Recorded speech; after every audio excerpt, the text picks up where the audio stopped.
Well, hi. I'm back again. What is this? Number 4. Woo! Didn't know I'd last this long. I just thought I'd take a little time, maybe just tell a couple of stories from the old days um, when I was a police officer, a cop. I was a deputy sheriff. And I was over as a college student, very briefly. And I got hired while I was at the school on the sheriff's department. And I didn't know the area or anything because I had moved to the town and it was new to me. I barely knew the streets, nothing about the county. And so I got hired on. And the first day I walked in the office, and the sergeant, he was introduced. I introduced myself to him, and then he introduced me to the guys on the squad, and he says, "Well, okay, we gotta see if we can find a uniform in there that fits." And so I went in and I started looking around, and I found somebody had, when they left the department, they left their uniforms there, I guess, or they had some there, but. So I got a uniform and all that, and then they handed me my badge, and they gave me a gun and a holster and a book that kind of laid out, more like a pamphlet, the laws that were the Title IX laws is what they call them. And they were rewriting them at the time. So everybody was learning new laws and RCWs. So anyway, I muddled through there for I don't know how long it was, but months later, and I was out on a patrol, and I got a call, and it was a domestic argument, and it was, I guess, the couple that I was getting called to. They were notorious on throughout the department, known as, this is just a normal Friday night with them. And they would get into a pretty heated argument, and they'd start beating each other up and whatnot. So I went out, and I just assumed, yeah, okay, it'll be okay. And when I got there, I finally got them separated, and they had a town marshal from a neighboring community that was on his way out to help me if I needed it. But anyway, so I finally decided I needed to separate them, but the guy hit the wife right in front of me. So he had assaulted her. I was a witness, and now I have to arrest him and take him in. So I was trying to get him into the car, and then I turned around, and the lady now was coming after me with a shovel to get her husband free. Didn't want me taking him. And luckily, the other guy showed up right about that time. But anyway, then we got that one all settled, and then it must have been, I don't know, a month or two later, and I was out in that same area on that district that night and got called back to their house. And one of the other deputies was going out there too. So we met out in front of the house. And we got to talking, and he says, I'm really tired of this. I've been doing this now with this couple for years. And so he said, we're going to fix this. And so we went in, and the other deputy, he'd been around for a long time. And so we got him aside, separated him, and talked to him. And we had our script pretty well worked out. And so he says, you just tell him that we're going to solve this problem. It's going to go away. We're not going to have any more of it. And so he said, got him back in the living room, and he made him lift their one hand up in the air and put the other hand on his star, on his badge. And then he, by the powers vested in me by the sheriff of the state, county, and the governor of the state, and the president of the United States, I hereby declare you divorced. And he says, okay. Took the one guy out, told him to get in his car and go find a motel, and that they were divorced and they couldn't see each other anymore. And we left. And I went, holy. Anyway, I was really confused about that, but then it made sense. I mean, this is the best way to control energy, was to just ground it. I mean, and so anyway, it lasted for a while, and then finally I got called in to the office one afternoon, and that couple was sitting in the office, with the sergeant's office, and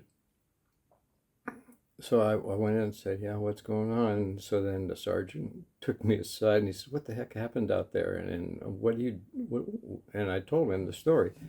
And so me and the other officer, we had to go out and meet him at the house and remarry them, because they just weren't going to have anything other than that. So we had to go out and make it legal again for them. That was, oh God, that was a story and a half. It was funny as all get out. And I just didn't know the area, and I didn't know the people. I had no idea about being a cop, and we never did get sent to the academy. That was the other thing, is you walk in there and they handed you a gun and a badge and said, sick 'em. It was really kind of shocking. And so we had so many other things that went on in that department and in that area all the time. The other one that really springs to mind was on early patrol. When I first started, I mean, I hadn't even been on that department a month because I didn't know the roads. And I came out onto out on one of the main roads that head out of the county back towards the mountains, and there was a dirt road that came off of that highway or main road, and kind of made a turn and wound around the end of the runway at the airport. And when I was out running along that road, it came out on another thoroughfare on the other side of the airport. And as I came around the corner, my headlights hit something, and it was another car, and they were doing something on the ground. It was a pickup truck, and they were doing something on the ground right behind it. And when they saw me coming, they all jumped into the car and they took off. And that was my first chase. I got pulled up where they were, and I saw that what they had was a vending machine or something on that order, and they'd towed it out there, and then they were busting it up. So I got back in the car, took off after them, and we got in a pretty long pursuit. It was getting fast. And I'm on the radio trying to tell people where I'm at, and I didn't know the names of the roads, and especially the one that it was on, because it wasn't even a road. It was a road. It was a access road to get around for the airport maintenance people that had to work on the fence. So I had no idea. And I'm running around out there, and we got patrol cars from 2 different cities trying to catch up with me or see where I'm at. And I'm going out of town, heading actually towards the Cascade Mountains. And finally, the guys, they just gave up. They pulled over, and then I got them all out of the car. And when I had them all, there were 4 guys in there, and I had them all standing at the back of the car, bent over the hood or the trunk. And I'm on the radio trying to tell everybody else where I'm at, and I had to ask them where we were. And then everybody found us. But apparently, one of us drove over that. I don't think it was me. I would have known if I hit that big old vending machine. But later they said, yeah, somebody drove over it. There was literally a tire track right across the top of it. And I mean, it must have been their truck when they took off, or maybe when they picked it up. because I don't know how they got that thing out of wherever it was. And there was a tendency back then where they would break into a store, tie a cable around the cash machine or whatever they were going to steal, and they would just drive off and drag it right through the front door, and then it'd bounce along behind the truck until they got to a place where they could jump out and throw it in the back of the truck and take off. That was a common thing back then. So it might have been how it looked like it got run over. If there was a cable around it, it could have cinched it up. Anyway, that's just kind of the things that I learned being a police officer were things that now in my life they come back up.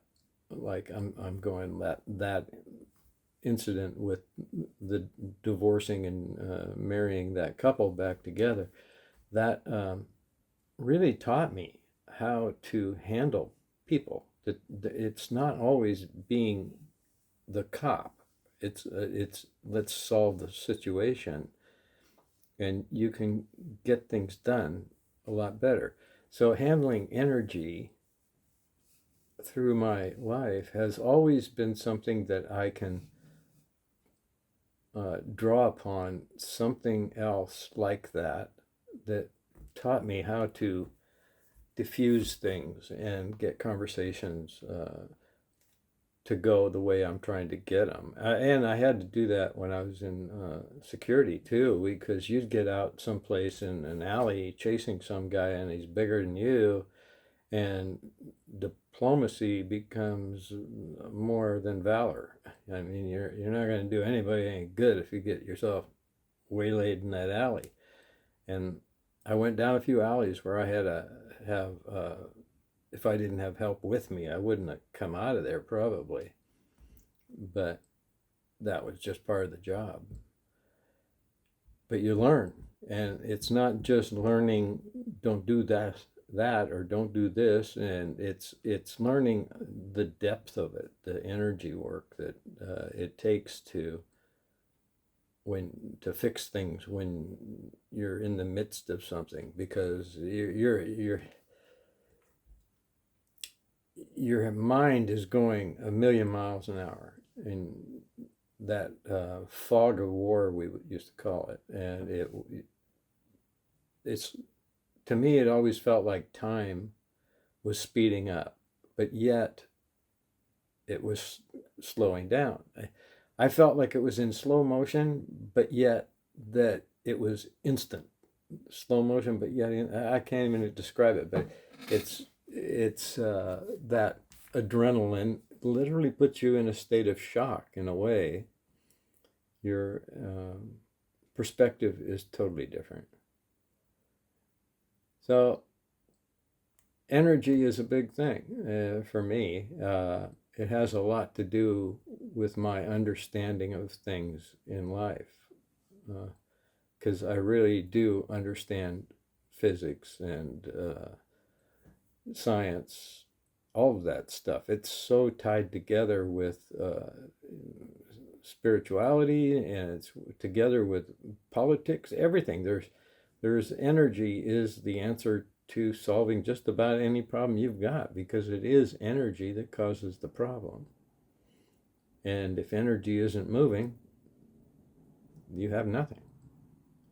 It's just dead space.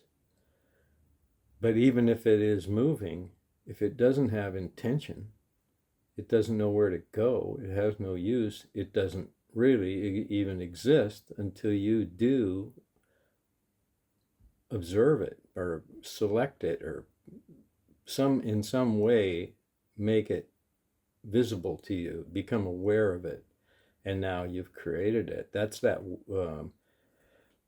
in physics, it's the double slit experiment, when they found that a wave acts as a particle when it's observed.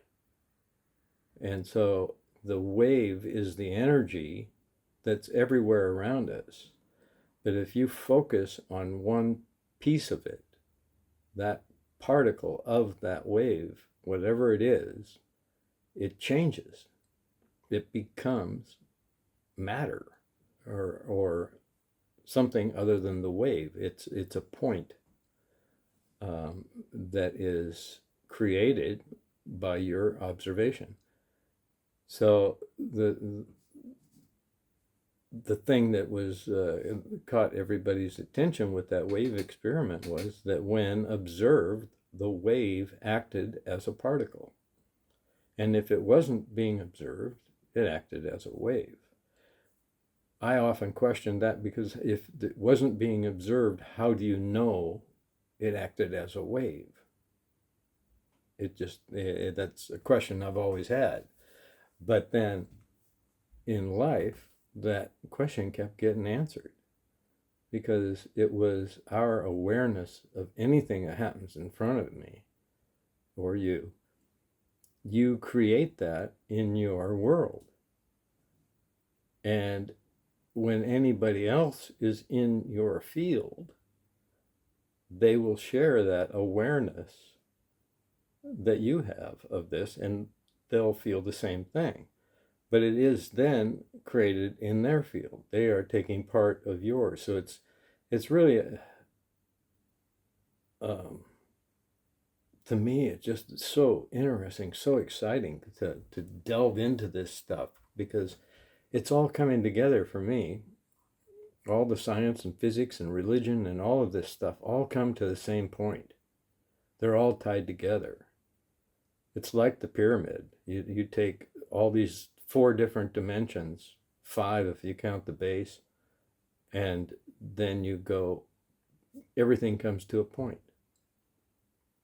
The purpose of the pyramid is coming to a point. It's the only thing it does. But the energy that can come and go through that point is condensed from the shape of the pyramid going out and coming in, and the atmosphere, or the sky above, the firmament, is bringing energy from above to below. But if you look at a lightning strike, it doesn't go from the clouds to the ground. It goes from both the ground up and the cloud down, and it meets somewhere in the middle, unless it has something else it contacts, like something higher than everything else, like a tree. But even then, the negative energy gets built up in the tree, or the positive, and it jumps up as the cloud pulls down, and they make contact, and that puts it to ground. So that is maybe a principle they used in the pyramids, but now we're finding pyramids all over the world. So that technology has been around and lost, and now we have rediscovered some of it, but we refuse to go back and look at that old stuff seriously, because even with Tesla, when he had Wardenclyffe, and just, he knew that there is power above and there's power below, and if you connect the ground to the sky like lightning, you will get a current. And if you put something in between, like a battery or a motor or a capacitor or something like that, you can convert that power in a direction that makes it useful, and it will always go back to ground. So that whole thing, Westinghouse said he wouldn't support anything that he can't put a meter on and charge for. And that is the attitude of this whole entire, our country for sure, if not the whole world, that if it doesn't have a profit margin on it and everybody has to pay for it, then they don't want it even to be known. And we're finding that all over the place, because you really do have endless power right at your feet. If you put a copper rod and a zinc rod into the ground, a current will develop between them. About 1/3 of a volt is what I've been told, just from that. So I've tested it, and I've gotten a reaction too, but it's on a very small scale. But if you scale it up and then use the math of electrical engineering, you can multiply a very small current if you keep reproducing it and tie them together. Then you will have, you can build up a large quantity of power.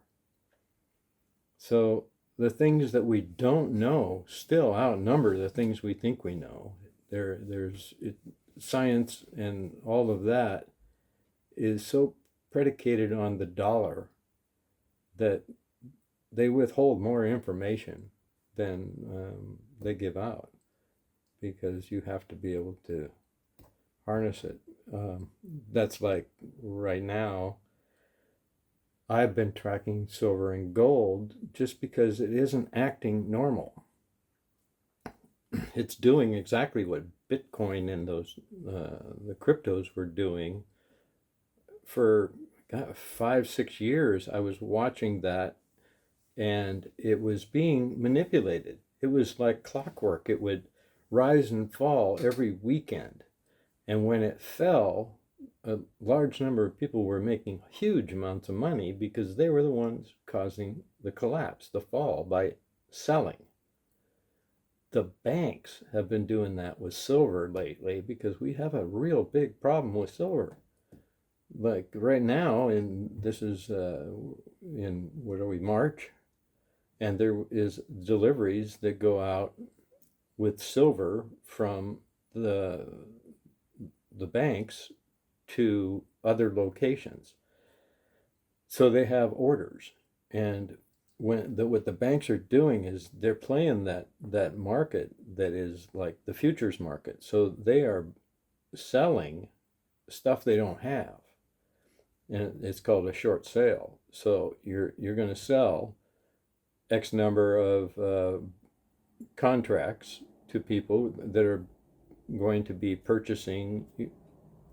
want to purchase the silver. So case in point, my bank was on that thing, and they had 117 contracts. They did a short sale along with a whole bunch of other banks, JP Morgan, one of them, who's already been convicted, and two guys went to jail, and there were some healthy fines. But they make so much money on these short sales that fine and the time in jail for two people is cost of doing business.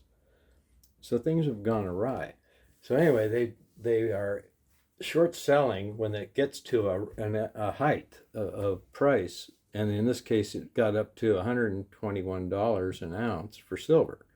Now it's been at like $25 and $35 an ounce for a long time, and it goes up and down, but not on any kind of a regular scale. It's tied to economics and everything else.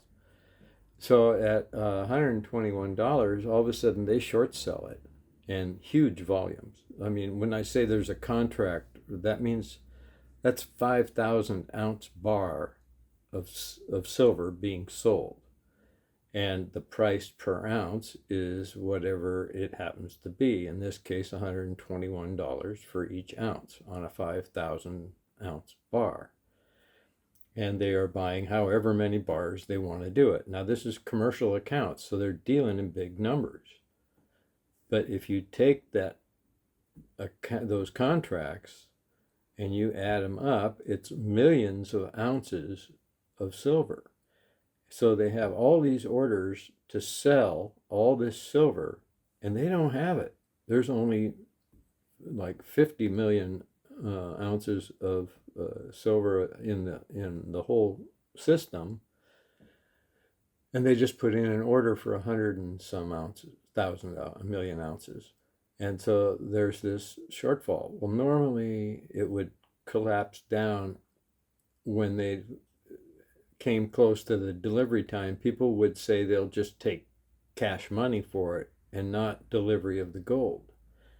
Recently, mostly because we are in a war right now in Iran that people aren't really happy about, the economy has gone to crap, and we have a political party that is, I don't know, hell-bent on destruction of everything, I guess. I don't know what's going on with them. But all of that, all those indicators would cause silver and gold to be skyrocketing right now. And these short sales, and then when it hits a certain point, they all agree at the same time to sell or to buy. They're at the low end now. So they sold at the high end 121, and it goes all the way down to 69, and now they buy it. So on paper, they have bought at 69, sold, so buy low, sell high, sold at 121. They made billions of dollars. And everybody else that wasn't in on the scam lost money, unless they didn't. If they were able to see it coming and they just wrote it out, they haven't lost anything unless they bought at really high rates. They're the ones that are going to really be losing, or the ones that did a buy order when the other ones were doing that sell order. They were now going to get fleeced. And like I said, the bankers at JP Morgan have already been convicted, fined, and sentenced to jail time because they did this before, a few years back. And on Bitcoin, they were running that same deal.